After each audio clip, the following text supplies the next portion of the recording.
कहते हैं अगर किसी चीज को दिल से चाहो तो पूरी कायनात उसे तुमसे मिलाने की कोशिश में लग जाती है।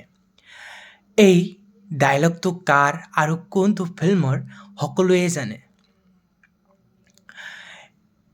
যেতিয়া আপুনি কিবা এটা চিন্তা কৰে, যেতিয়া আপুনি কিবা এটা বস্তুক পাবলৈ বিচাৰে, সেই বস্তুটোক এই মডাৰ নেচাৰে, এই প্ৰকৃতিয়ে আপোনাক, এই ইউনিভাৰ্ছটোৱে আপোনাক সেই বস্তুটোক পাবলৈ সহায় কৰে। আৰু ইয়াকেই কোৱা হৈছে অথৰৰ ভাষাত বা কিতাপত ইয়াকেই কোৱা হৈছে ল অফ এট্ৰেকশ্যন। মানে আপুনি যেনেদৰে ভাবে আপুনি তেনেকুৱাই হ'ব, আপুনি যিটো বিচাৰে আপুনি সেইটোৱেই পাব।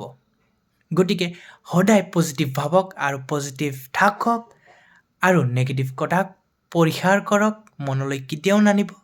ষ্টে পজিটিভ আৰু থিংক পজিটিভ। গতিকে এনেদৰে যদি আপুনি থাকে তেন্তে আপোনাৰ লাইফত সদায় পজিটিভেই হ'ব। গতিকে পজিটিভ ভাবক আৰু পজিটিভ থাকক। ধন্যবাদ।